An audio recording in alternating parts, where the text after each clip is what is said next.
அனைவருக்கும் வணக்கம். இது Sarathi law studies. Sarathi law ஸ்டடீஸில் இந்தியன் கான்ட்ராக்ட் ஆக்டில் மிக மிக முக்கியமான டாபிக் தான் இந்த invitation offer. Invitation offer, types of ஆஃபரில் வரக்கூடிய மிக முக்கியமான கான்செப்ட். ஆஃபர்னால் என்னன்னு தெரியும். இதுதான் பார்த்தீங்கன்னா முதல் படிநிலை ஆஃப் ஒப்பந்த சட்டம். இதுதான் beginning stage of contract. Section 2A define பண்ணி சொல்லக்கூடிய இந்த விஷயம். அதில் வரக்கூடிய மிக முக்கியமான டைப்ஸ், இது மட்டும் தனியாக கேட்பாங்க கொஸ்டின்ஸில். இன்விடேஷன் ஆஃபர்னால் என்ன அப்படின்னு.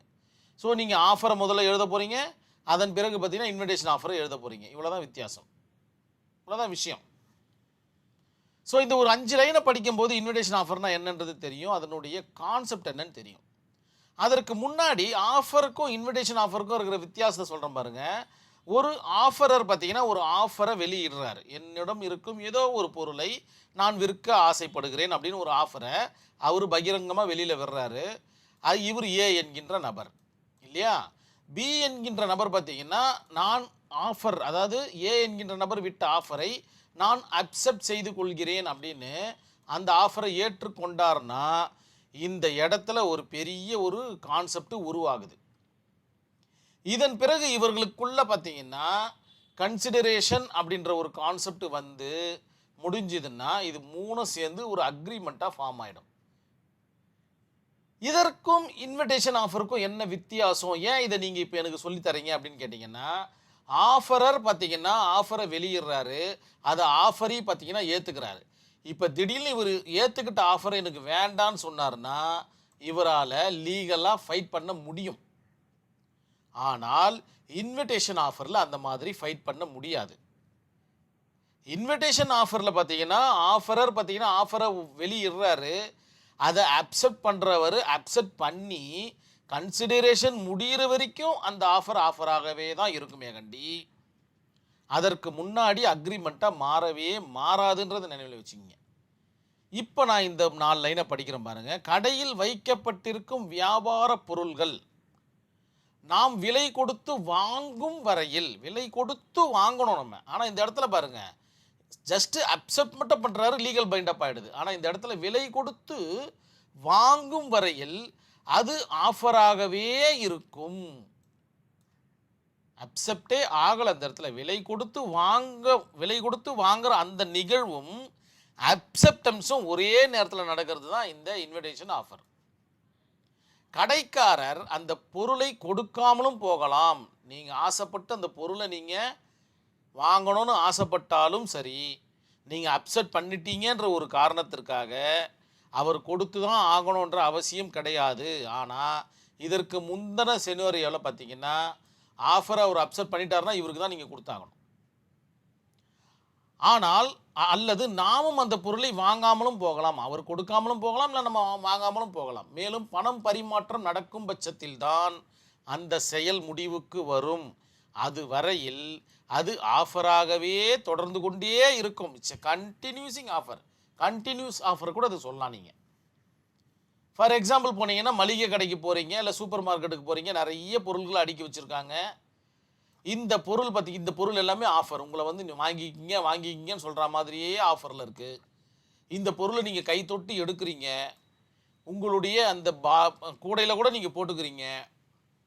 மறுபடியும் என்ன பண்ணுறீங்க, மறுபடியும் வந்து அதே இடத்துல எடுத்து வச்சுடுறீங்க. அந்த ஆஃபர் பார்த்தீங்கன்னா அந்த ஆஃபராகவே தான் இருக்குது.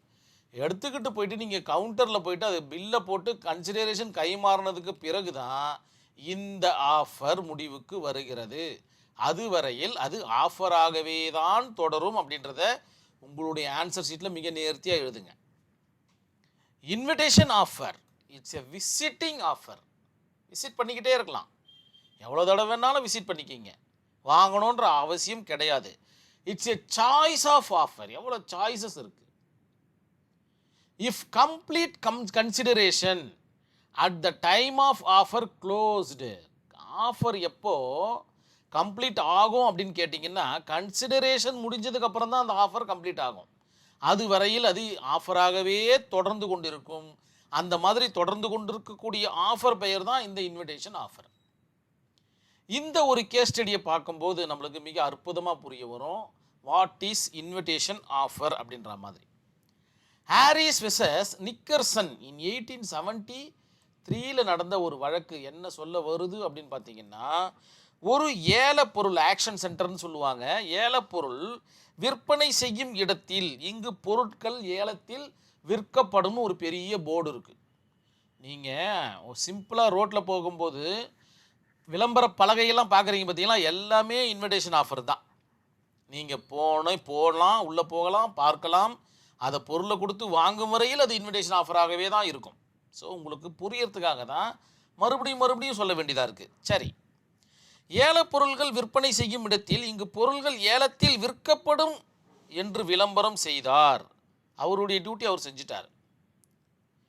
ஆனால் அந்த பொருள்கள் ஏலத்தில் ஆக்ஷனில் விடப்படவில்லை.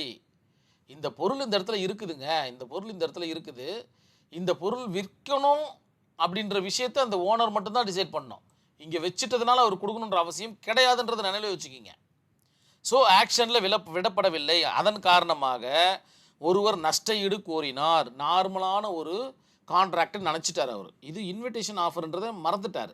சரி, நஷ்ட ஈடு கோருகிறார். அதற்காக நீதிமன்றம் செல்கிறார். ஆனரபிள் கோர்ட் என்ன சொல்கிறாங்க அப்படின்னு பார்த்தீங்கன்னா, அட்வர்டைஸ்மெண்ட் ஆஃப் ஆக்ஷன் இல்லை அட்வர்டைஸ்மெண்ட் போர்டு இல்லை இன்விடேஷன் ஆஃபரில் வைக்கப்பட்டிருக்க அனைத்து பொருள்களும் இது பார்த்தீங்கன்னா ஒரு வகையான இது நாட் ஃபார் அன் ஆஃபர். இது வந்து ஒரு நார்மலான ஆஃபர் கிடையாது.